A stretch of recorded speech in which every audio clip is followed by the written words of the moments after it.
Y entonces yo le decía, Señor, estaba estudiando y en Lucas 24 encontré 3 grupos de personas y por supuesto siempre nos identificamos en la palabra, siempre. Y en estos 3 grupos, si vais conmigo, lo leemos un poquito. El título en mi Biblia dice, Él ha resucitado. El primer día de la semana, muy de mañana, vinieron al sepulcro trayendo las especias aromáticas que habían preparado y algunas otras mujeres con ellas, y hallaron removida la piedra del sepulcro, y entrando no hallaron el cuerpo del Señor Jesús. Y aconteció que estando ellas perplejas por esto, he aquí se pararon junto a ellas 2 varones con vestiduras resplandecientes, y como tuvieron temor y bajaron el rostro a tierra, les dijeron, ¿por qué buscáis entre los muertos al que vive? La primer pregunta. Mujeres que fueron al sepulcro y se encontraron la primer pregunta que sacudió sus corazones. ¿Por qué buscáis entre los muertos al que vive? Y podemos pensar por qué fueron, y también podemos entender por qué fueron. Estaban buscando, en Juan leemos que una de ellas estaba llorando y la pregunta fue diferente. ¿Por qué lloras? ¿Qué buscas? Y entonces pensaba en esto, en el momento bajo presión de nuestra vida, nacerá esta pregunta. ¿Por qué buscas entre los muertos al que vive? Y es como si tuviéramos que hacer traer estas palabras a nuestros días es, ¿te olvidaste que vive? ¿Por qué estás aquí? ¿Te olvidaste? ¿Por qué lloras? ¿Te olvidaste que vive? Y seguimos leyendo y dice, no está aquí, sino que ha resucitado. Acordaos de lo que os habló cuando estaba aún en Galilea, diciendo, es necesario que el Hijo del Hombre sea entregado en manos de hombres pecadores y que sea crucificado y resucite al tercer día. El verso 6 al 8 está la respuesta. Acuérdate, acordaros. Vale, las emociones están movidas, el corazón está sufriendo, hay toda una presión, es un escenario oscuro, incierto. Lo que nos prometieron hoy no se ve, se fue, y hay un dolor, podríamos decir, legítimo en el corazón de esas mujeres, porque el amado había muerto. Sin embargo, hay una palabra que rompe esta tendencia del corazón natural, que es de ir y quedarse en el lugar de dolor. Y esta palabra le dice, ¿por qué buscas entre los muertos si es que ya te di una promesa? Y esto me sacudía. ¿Por qué te quedas mirando tu escenario de dolor si Jesucristo está vivo? ¿Por qué quedarte llorando por la separación y la pérdida, aunque puedes tener derecho en esto? Pero este dolor no te está permitiendo recordar la promesa que Él hizo. Él iba a resucitar. Y por eso dijo, pero si es que lo dijo.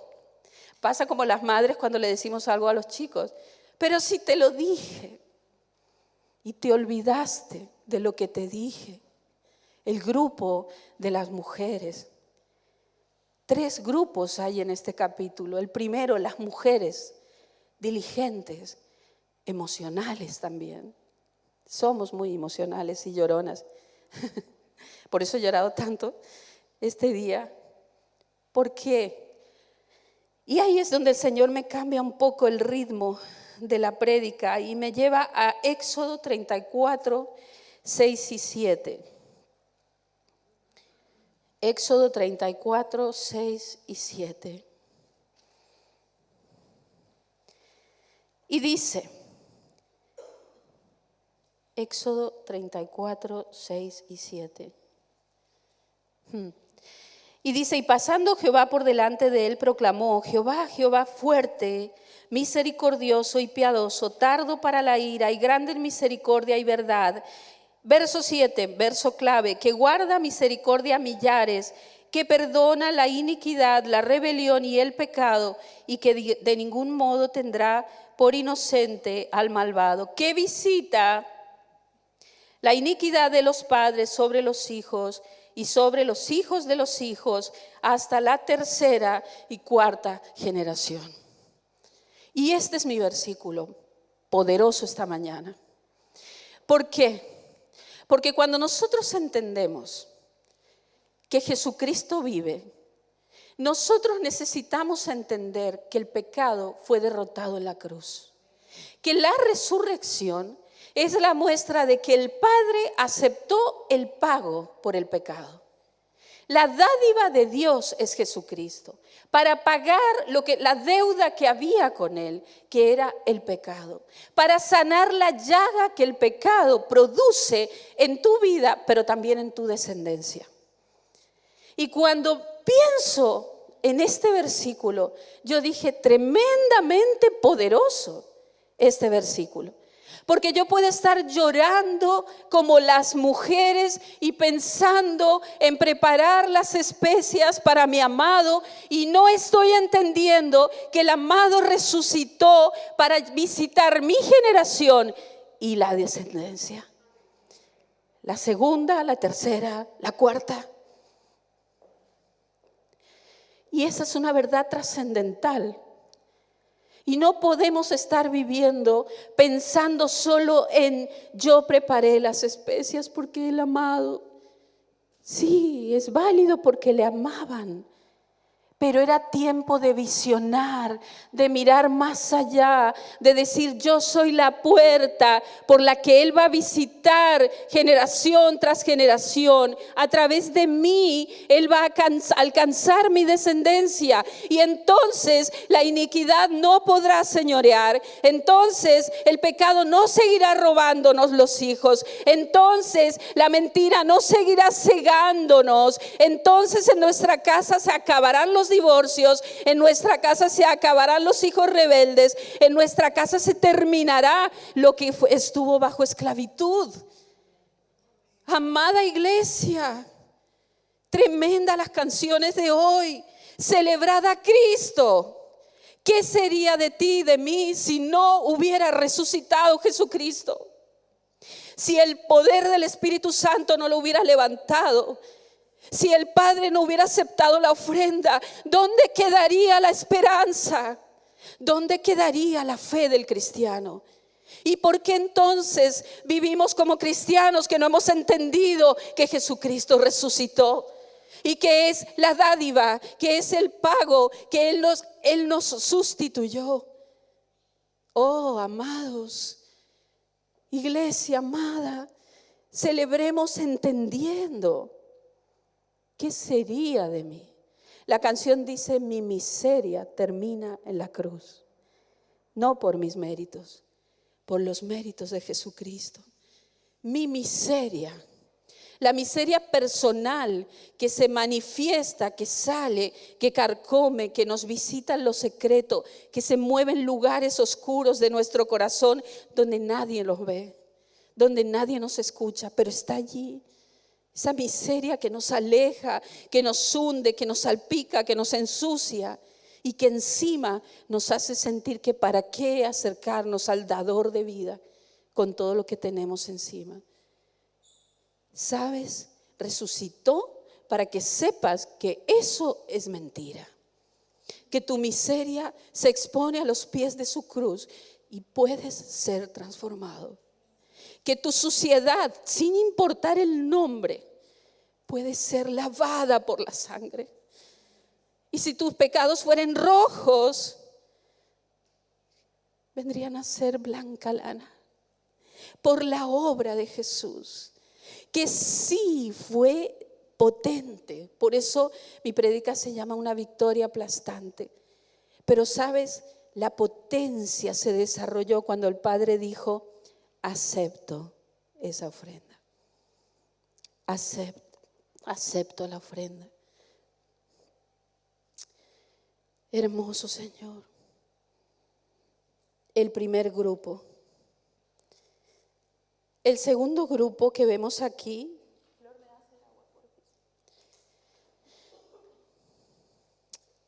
gracias cariño, es dos hombres que van camino a Emaús. Desde el verso 17, en Lucas 24.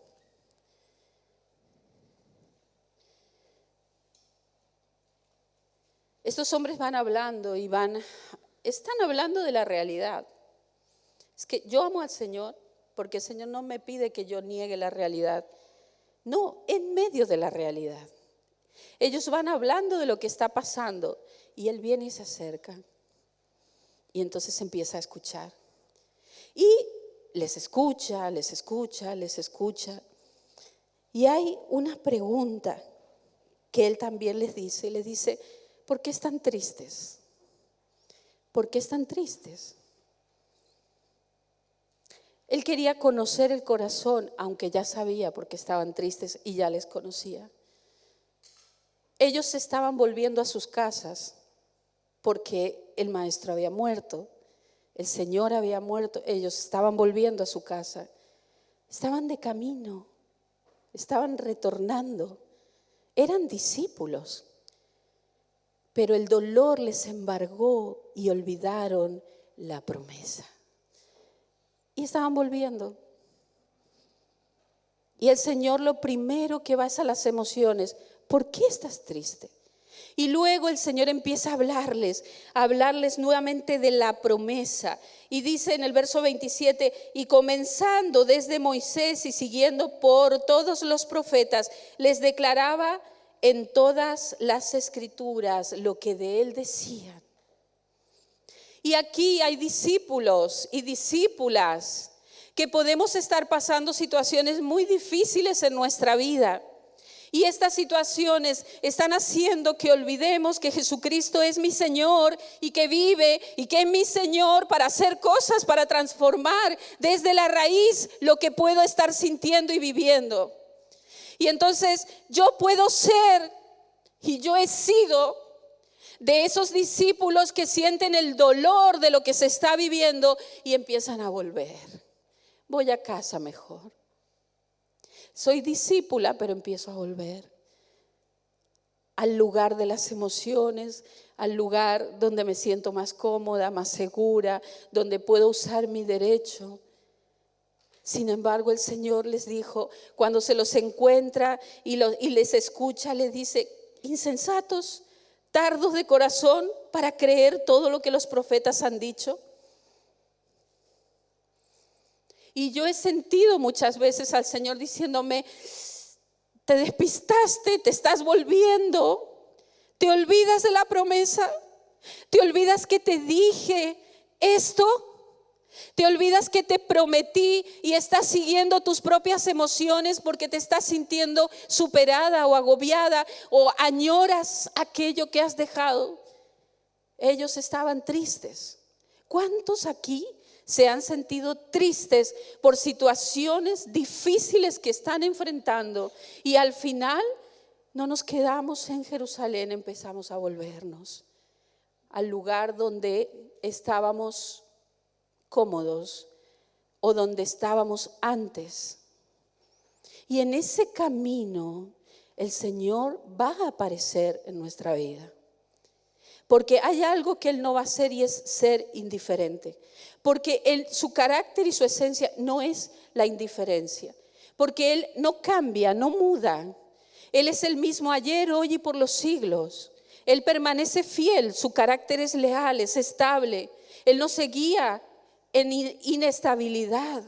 Y por lo tanto había una promesa, Él había avisado, Él fue leal, Él dijo lo que había. Y ellos se volvían.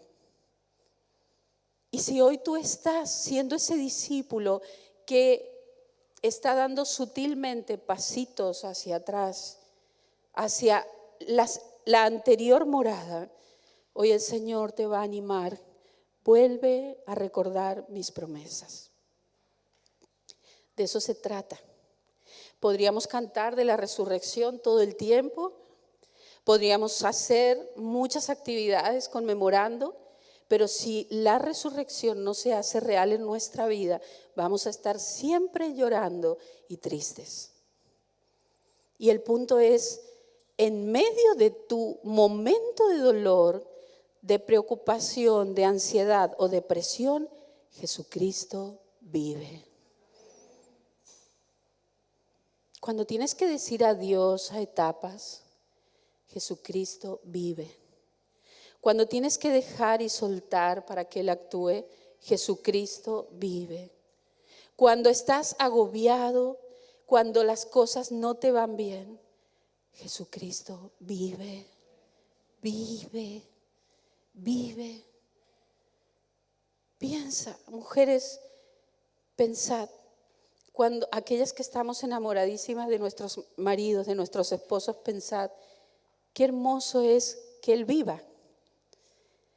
Aquellos que amáis a un ser querido de una manera muy especial, qué hermoso es que viva. Cuánto más los que entendemos, el amado vive y Él lo puede cambiar todo, porque lo cambió todo. La historia fue tocada y cambiada por Él.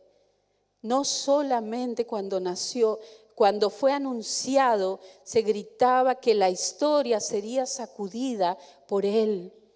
Luego cuando pisa la tierra, cuando nace, cuando vive, cuando enseña, cuando muestra su corazón, cuando muestra su voluntad, cuando hace milagros, cuando visita a samaritanas, cuando visita a ciegos, cuando visita a paralíticos, la historia estaba siendo cambiada. Cuando fue y resucitó, la historia estaba siendo sacudida.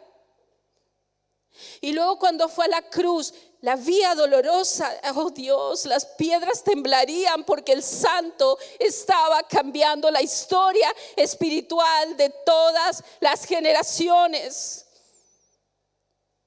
Tremendo. Estaba sacudiendo los cimientos de los religiosos y estaba reconciliando a los que creerían con el Padre.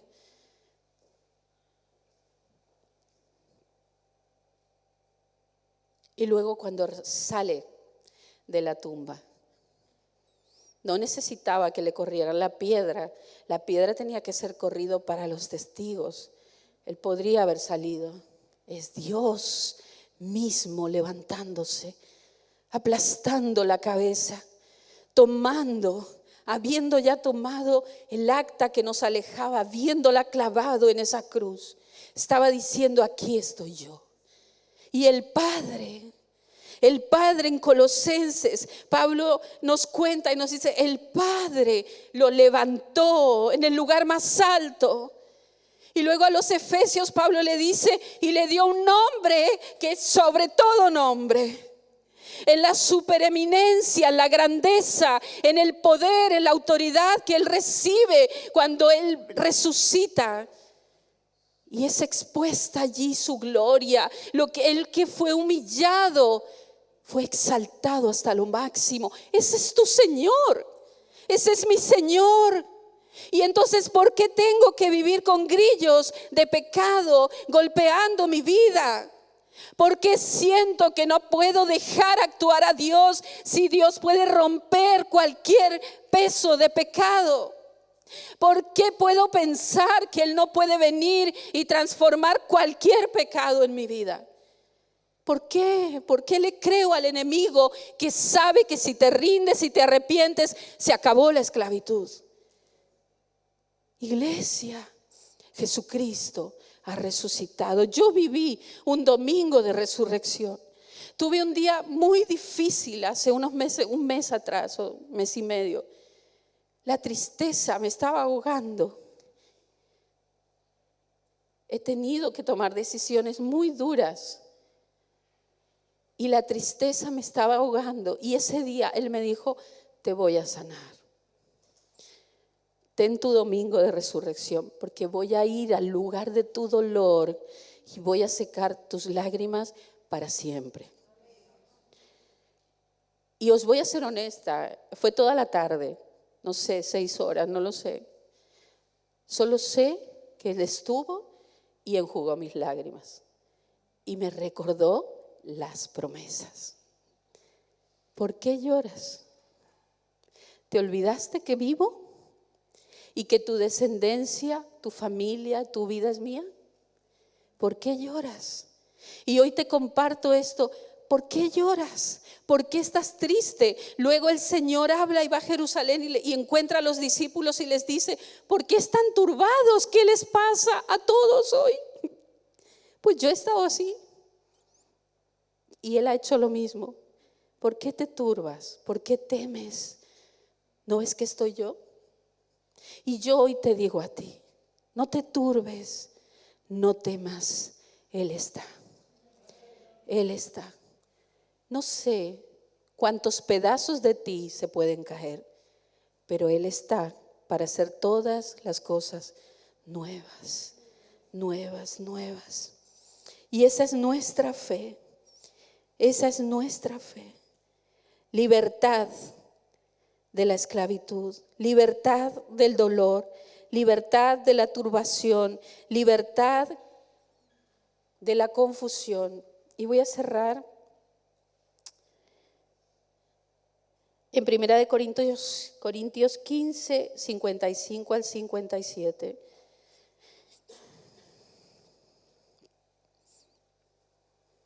Está hablando de la resurrección y dice nuestra victoria final. Y entonces hay unas preguntas poderosas. Dice: ¿dónde está, oh muerte, tu aguijón? ¿Dónde, oh sepulcro, tu victoria? Y podemos hablar de la parte física, pero yo sé que esto tiene un alcance espiritual potente. Cuando entra el pecado a una vida o a una familia, hay separación, hay muerte. Cuando entra Jesucristo a una vida y a una familia, hay vida, hay redención, hay reconciliación, hay restauración. Y ahí tú te puedes parar y decir: ¿dónde está, oh muerte, tu aguijón? Fuiste vencida por Jesucristo. La muerte fue vencida por Jesús. La muerte espiritual fue vencida por Jesús a los que creen. A los que creen. Hoy tú puedes ponerte de pie por tu generación, entregarte al Señor, buscar al Señor. El Señor hará cosa nueva y tú podrás decir: ¿dónde está, oh muerte, tu aguijón? Si cuando Jesús llegó se acabó. Se acabó.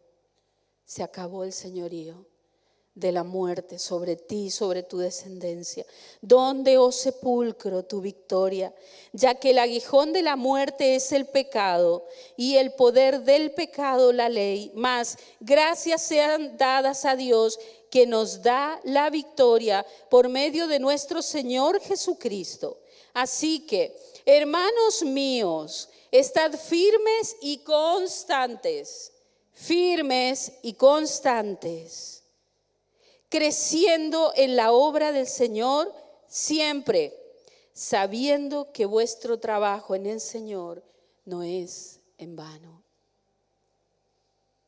¿Cómo se puede estar firme y constante sin entender lo que hay que entender? Es imposible. Siempre habrá algo mayor para nosotros si no entendemos lo que hay que entender. El Señor muchas veces dijo: de cierto os digo. Y esta mañana, iglesia amada, os digo: estad firmes y constantes en el Señor siempre. Porque el Señor vive y venció la muerte y venció el pecado y venció lo que nos alejaba del Padre y somos reconciliados en Él. Ponte de pie esta mañana.